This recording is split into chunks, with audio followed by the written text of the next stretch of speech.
Good morning. Andhra Pradesh రాష్ట్ర తాత్కాలిక సచివాలయ నిర్మాణానికి శంకుస్థాపన జరిగిన శుభముహూర్తాన బిజినెస్ బ్రేక్ఫాస్ట్ షోని ప్రారంభిస్తున్నాం. ఇవాళ ఏషియన్ మార్కెట్స్లో ప్రస్తుతం మిక్స్డ్ ట్రెండ్ కనిపిస్తోంది.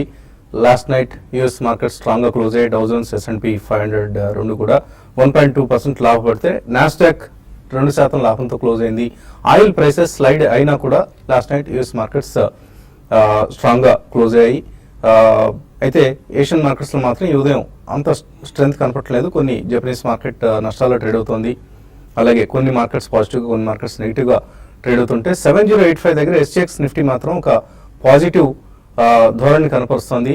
సో కొంత పాజిటివ్గా ఇవాళ మార్కెట్స్ ఓపెన్ అయ్యే అవకాశాలు కనిపిస్తున్నాయి. మరోవైపు క్రూడ్ ప్రైసెస్ మాత్రం మళ్ళీ వీక్ అయ్యాయి. NYMEX క్రూడ్ ప్రస్తుతం $30 కింద ట్రేడ్ అవుతోంది. ప్రొడక్షన్ కట్ హోప్స్ ఏవైతే ఉన్నాయో ఓపెక్ దేశాలకు, నాన్ ఓపెక్ దేశాలకు నిన్న జరిగిన చర్చల ద్వారా ప్రొడక్షన్ కట్ స్క్వీజ్ చేస్తారన్న అంచనాలు వమ్మయ్యాయి. సో దీంతో క్రూడ్ ప్రైసెస్లో కొంత వీక్నెస్ కనిపిస్తోంది. ఇవాళ ఓపెక్ దేశాలు ఇరాన్తో సమావేశం కాబోతున్నాయి. ఇరాన్ కూడా ప్రొడక్షన్ కట్ వైపు ఒప్పించే ప్రయత్నాలు చేయబోతున్నారు. బట్ ఇరాన్ ఎందుకు ఒప్పుకుంటుందా లేదా అన్నది మాత్రం ప్రశ్నార్థకం. ఇప్పట్లో సప్లై కట్స్ ఉండవు అంటూ ఇరాన్ చెప్తోంది. సో ఈ నేపథ్యంలో గోల్డ్ కూడా కొంత వీక్గా ట్రేడ్ అవుతోంది.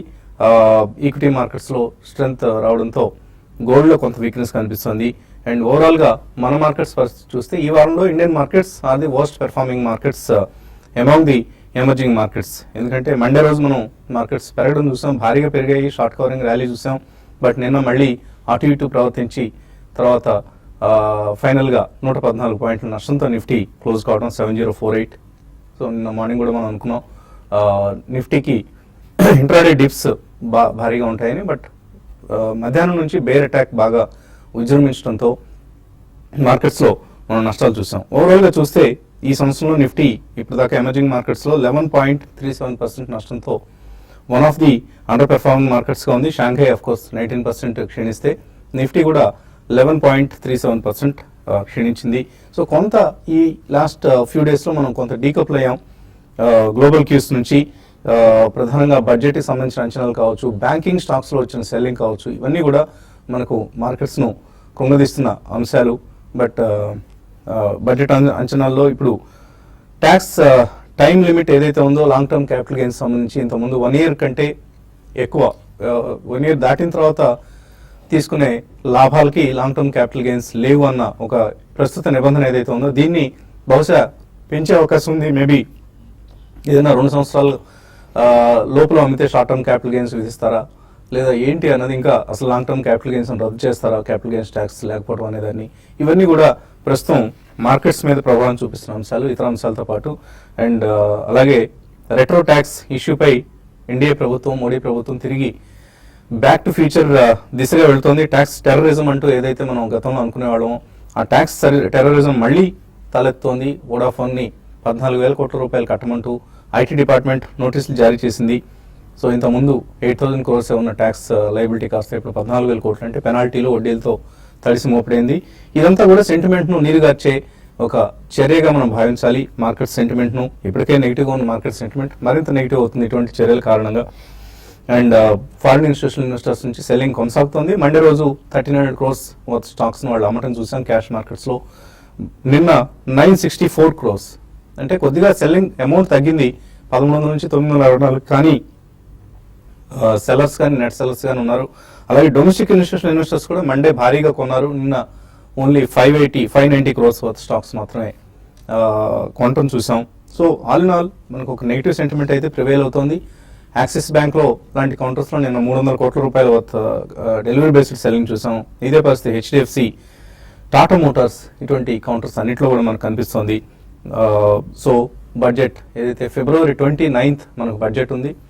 సో ఈ సిరీస్కి సంబంధించి మనకు బడ్జెట్ లేనట్లే, ఎందుకంటే ఫిబ్రవరి సిరీస్ తర్వాతే మార్చ్ సిరీస్ ప్రారంభమైన తర్వాతే బడ్జెట్ వస్తుంది. కాబట్టి మనకు ఫిబ్రవరి సిరీస్ మీద అంతగా బడ్జెట్ ఇంపాక్ట్ ఏది ఉండదు.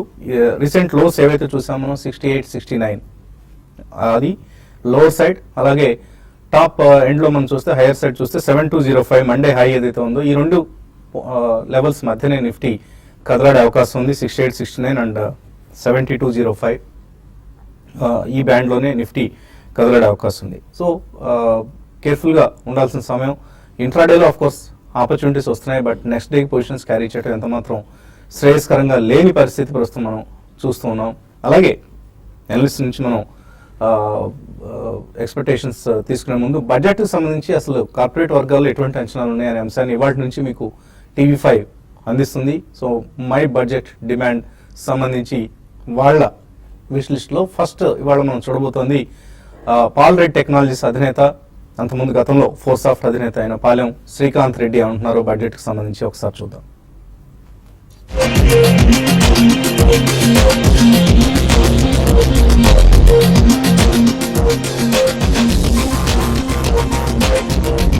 ఇప్పుడు ప్రధానమంత్రి ఆల్రెడీ ప్రభుత్వం ఒక 2 స్లోగన్స్ టేకప్ చేశారు.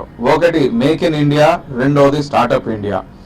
అయితే మేక్ ఇన్ ఇండియా అంటే ఎవరుంటారు దాంట్లో? Foreign companies, Indian employees. అదేవిధంగా స్టార్ట్అప్ ఇండియా అంటే ఎవరు? ఫారెన్ ఇన్వెస్టర్స్, ఇండియన్ ఆంట్రప్రినర్స్ ఉంటున్నారు.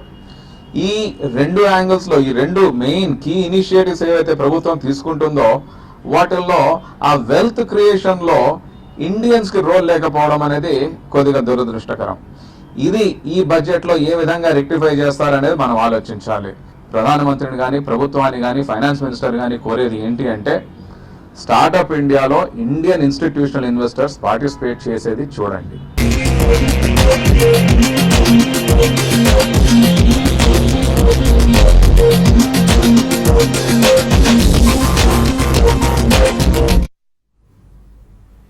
అది పాలెం శ్రీకాంత్ రెడ్డి బడ్జెట్ డిమాండ్. ఈ డిమాండ్ వచ్చే బడ్జెట్లో ఎంతవరకు నెరవేరుతుందో వేచి చూద్దాం. ఫిబ్రవరి 29 వరకు, ఫిబ్రవరి 29న TV5 ఎక్స్క్లూజివ్గా బడ్జెట్ కవరేజ్ని మీకు అందిస్తుంది.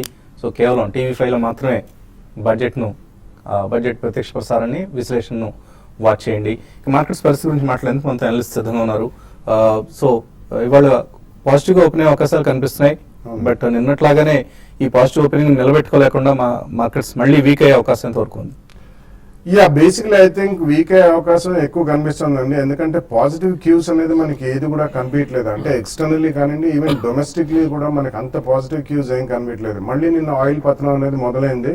ఇందాక మీరు మెన్షన్ చేసినట్టు Iran is not going to accept అంటే, ఎందుకంటే ఇరాన్ లాస్ట్ కొన్ని ఏళ్లుగా సాంక్షన్స్ లో బతికింది కాబట్టి ఇప్పుడిప్పుడే వాళ్ళు they are trying to produce oil and sell it to the world. So probably they may not accept cut in the production.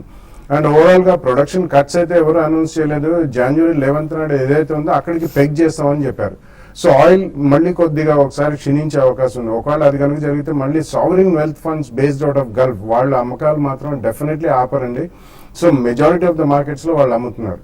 So డొమెస్టిక్లీ కూడా మనకి నిన్న మీరు ఇప్పుడే మెన్షన్ చేసినట్టు మళ్ళీ ట్యాక్స్ యాంగిల్ ఒకటి మళ్ళీ అంటే just last week make in ఇండియాలో మోడీ గారు మేము రెట్రోస్పెక్టివ్ గా మళ్ళీ ట్యాక్స్ యాంగిల్స్ అన్ని కూడా క్లియర్ చేస్తాం, క్లారిటీ, ప్రెడిక్టబిలిటీ ఇవన్నీ ఉండేటట్టు చూస్తామని చెప్పారు. But again this is a bad rise అనే చెప్పాలి. సో ఇవన్నీ కూడా చూసుకుంటే మనకి బడ్జెట్ సెషన్ ఆఫ్ పార్లమెంట్ కూడా అంత స్మూత్ సెయిలింగ్ ఉంటుందని చెప్పి గవర్నమెంట్ కి నేను అనుకోవట్లేదండి.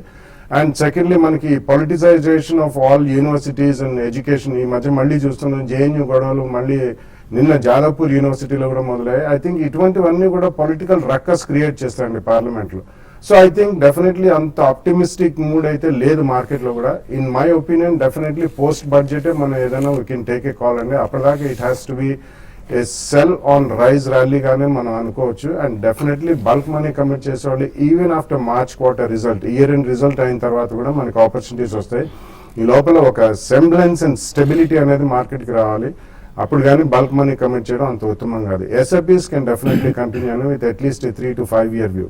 So be cautious and be extremely sidelined on the market అనే చెప్పొచ్చు. మేజర్ ఇన్వెస్ట్మెంట్స్ కి మాత్రం this is not the right time.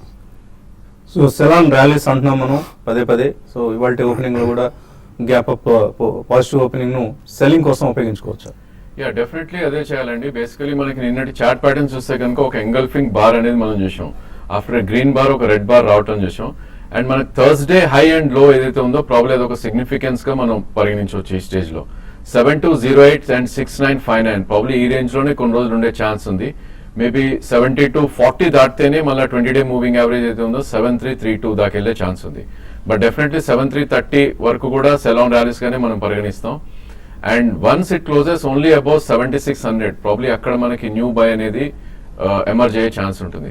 So డెఫినెట్గా సెల్ ఆన్ ర్యాలీస్గా చెప్పుకోవచ్చు. బట్ నిన్నటి లో ఏదైతే చూస్తున్నామో మనం ప్రాబ్లీ ఒక గ్యాప్ అప్ ఏదైతే మండే రోజు చూసాం ప్రాబ్లీ అది ఫిల్ చేయడం జరిగింది. సో డెఫినెట్గా 6959 అండ్ 7208 అనేది ఒక సిగ్నిఫికెన్స్ బార్. ప్రాబ్లీ ఈ లెవెల్స్ మనం కేర్ఫుల్గా వాచ్ చేయాలి. మేబీ 7200 దాటితే కనుక కొద్దిగా వెయిట్ చేసి మేబీ 100 పాయింట్స్ ర్యాలీ కోసం చూసి అక్కడ అగైన్ సెల్ అని చెప్పొచ్చు. అదేవిధంగా బ్యాంక్ నిఫ్టీ చూస్తే కనుక మనకి థర్స్డేలో ఏదైతే ఉందో 13,969 అంటే ఇక్కడ నుంచి ఆల్మోస్ట్ ఒక 150-200 పాయింట్స్ కింద సపోర్ట్ ఉంది. So probably that should be used as a by zone గా మనం అనుకోవచ్చు. అదేవిధంగా 20-డే మూవింగ్ యావరేజ్ ఏదైతే ఉందో 14,958 అది ఒక సెల్ పాయింట్ గా మనం చూస్తాం. అదేవిధంగా థర్స్డే హై ఏదైతే ఉందో 14,530 I think that should act as a short term resistance. Even bank నిఫ్టీలో కూడా సెల్ ఆన్ ర్యాలీస్ కానీ మనం చెప్పుకోవచ్చు. అండ్ ఒకవేళ 14,530 అబోవ్ క్లోజ్ అవుతే మాత్రం ఇంకో 200-300 పాయింట్స్ పెరిగే ఛాన్స్ ఉంటుంది. బట్ 2 or 3 ప్రైస్ పాయింట్స్ చూసుకుని మనం సెల్ గానే ఈ స్టేజ్ లో మనం చెప్పుకోవచ్చు. అలాగే Q3 ఆల్మోస్ట్ ఎర్నింగ్స్ సీజన్ మనకు ముగిసింది. సో ఎర్నింగ్స్ సీజన్ ఒక్కసారి పెర్ఫార్మెన్స్ చూస్తే ఐటీ, ఎఫ్ఎంసీజీ, ఫార్మా ఈ 3 సెక్టర్సే కార్పొరేట్ ఇండియా నెట్ ప్రాఫిట్స్లో ఆల్మోస్ట్ 1/3 భాగాన్ని ఆక్రమిస్తున్నాయి. సో ఈ 3 సెక్టర్స్ రాబోయే రోజుల్లో మరింత బెటర్గా పెర్ఫార్మ్ చేసే అవకాశాన్ని కూడా మనం చూడబోతున్నాం. అంటే డిఫెన్సివ్స్ నుంచి ఎక్కువగా మంచి పెర్ఫార్మెన్స్ వచ్చింది. Whereas high beta companies are infra, banking ఇటువంటివన్నీ కూడా డీలా పడతాయి. And top most profitable companies list చూస్తే అన్నిటికంటే అత్యధికంగా ప్రాఫిట్ని ప్రకటించింది రిలయన్స్ ఇండస్ట్రీస్ విత్ 7,290 crores. ఇరాన్ ఇయర్ చూస్తే 38% మనకు రిలయన్స్ ఇండస్ట్రీస్ ప్రాఫిట్లో గ్రోత్ కనిపిస్తుంది. అలాగే టీసీఎస్ నెక్స్ట్ పొజిషన్ ఉంది 14.2%. Tata Motors 3,500 crores, third most profitable company Tata Motors. Stock price ఈ మధ్య బాగా తగ్గింది. నిన్న మొన్న కూడా మనం అనుకున్నాం ఇక్కడ వాల్యూ కనిపిస్తుంది ఈ స్టాక్లో, చిన్నగా కొనుక్కోవడం ప్రారంభించవచ్చని. అలాగే Infosys, HDFC bank, IOC, ICICI bank, ITC, NTPC, HDFC ఇవన్నీ కూడా టాప్ 10 మోస్ట్ ప్రాఫిటబుల్ కంపెనీస్ లిస్ట్లో ఉన్నాయి. ఇటువంటి కౌంటర్స్ మనం కొద్దిగా కొనుక్కోవచ్చు. ప్రత్యేకించి ఎన్టీపీసీ లాంటి, ఎన్ఎండిసి లాంటి కౌంటర్స్లో మనకు డివిడెండ్ డీల్స్ బాగా వర్కౌట్ అయ్యే కౌంటర్స్ ఇవి. ఇక ఇన్వెస్టర్స్ నుంచి కాల్స్ అలాగే మెయిల్స్ తీసుకునే ముందు కాసేపు ప్రకటన.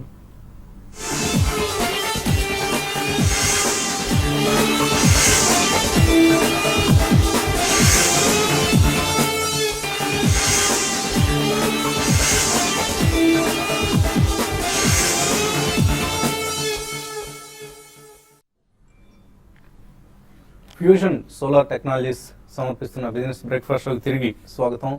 కాలర్స్ లైన్లో ఉన్నారు. మొదటి కాలర్ కరీంనగర్ నుంచి శ్రీనివాస్. హలో సార్ నమస్కారం అండి. నమస్తే, అడగండి. సార్ ఇలా ఓకార్డ్ ఫార్మా తీసుకోవచ్చు సార్.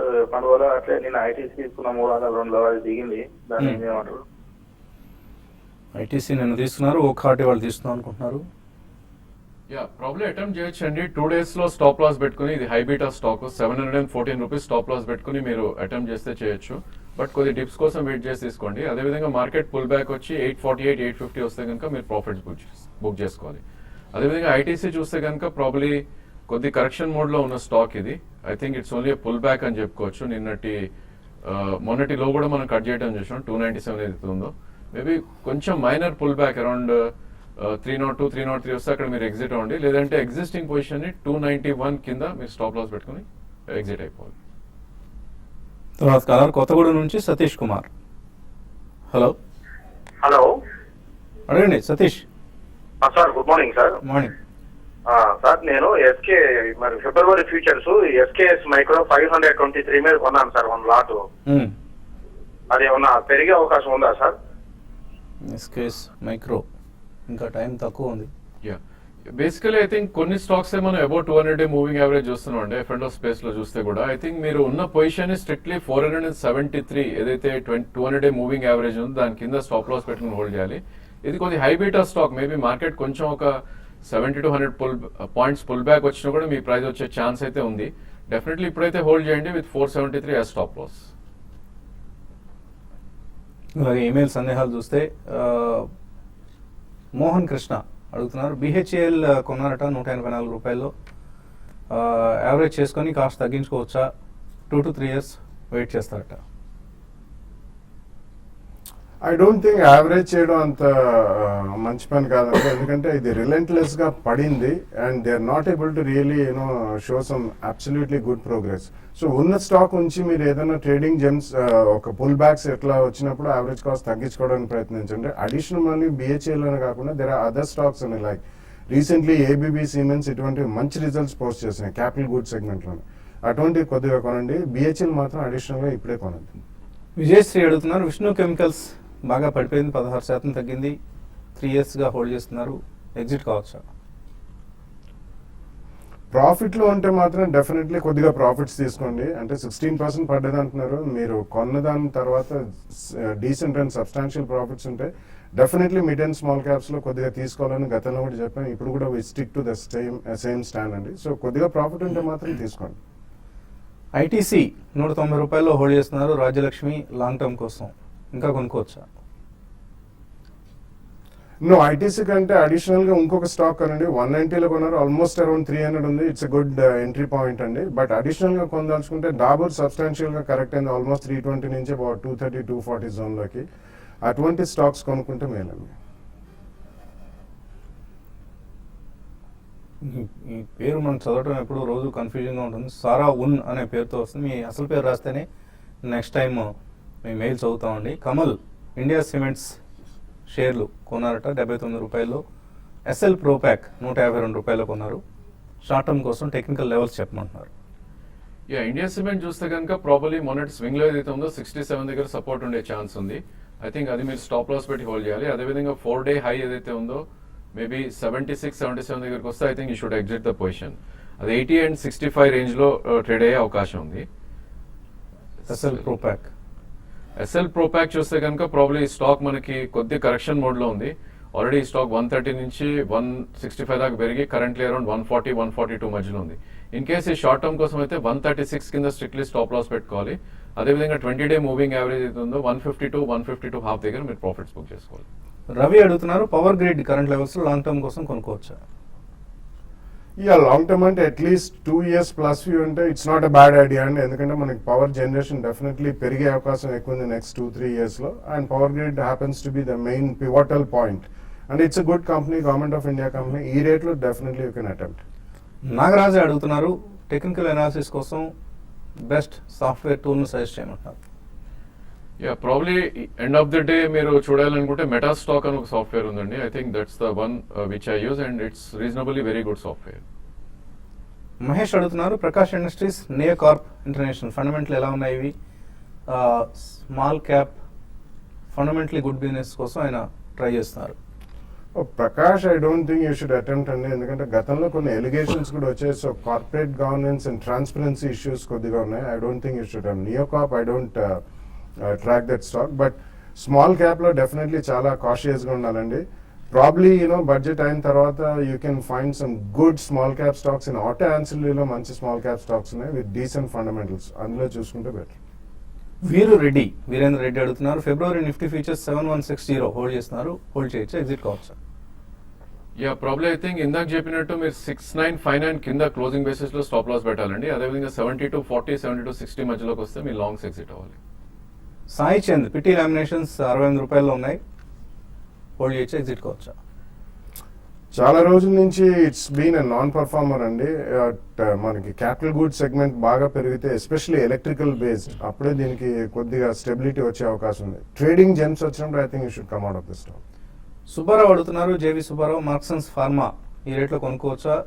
గతంలో 90 రూపాయలు ఆల్రెడీ హోల్డ్ చేస్తున్నారు, యావరేజ్ చేస్తుంది అనుకుంటున్నారు. No, definitely not a good idea అండి, ఎందుకంటే రీసెంట్లీ వాళ్ళకి ఎంహెచ్ఆర్ఏ నుంచి ఒక వార్నింగ్ లెటర్ అంటూ వచ్చింది and they are one of the major exporters.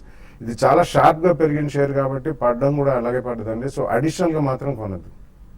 ప్లెతికో 68 రూపాయలు, జేపీ అసోసియేట్స్ 13 రూపాయలు, హిందాల్కో 115లో హోల్డ్ చేస్తున్నారు. సత్యమూర్తి, ఏం చేయాలి? టోటలీ మూడు కూడా చాలా వీక్ గా ట్రేడ్ అవుతున్న స్టాక్స్ అండి. I think you should avoid maybe ఉన్న పొజిషన్ ని మీరు పుల్ బ్యాక్ లో అమ్మి you should shift into good stocks like LIC housing or Can Fin homes. Shivakrishna అడుగుతున్నారు, అరవిందో ఫార్మా 5 to 10 years కోసం కొనుక్కోవచ్చా? ఇక్కడ 5 to 10 years అంటున్నారు కాబట్టి ఎస్ఐపి మోడ్ లో కొనడం చాలా బెస్ట్ అండి, ఎందుకంటే ఇక్కడ నుంచి కూడా probably there can be bit of a correction. So next 6 months to 12 months మీరు ఎస్ఐపిలో కొనుక్కోండి, that will be a good idea. ఇది ఇవాల్టి fusion solar technologies business breakfast show మధ్యాహ్నం స్మార్ట్ ఇన్వెస్టర్లో మళ్ళీ కలుద్దాం.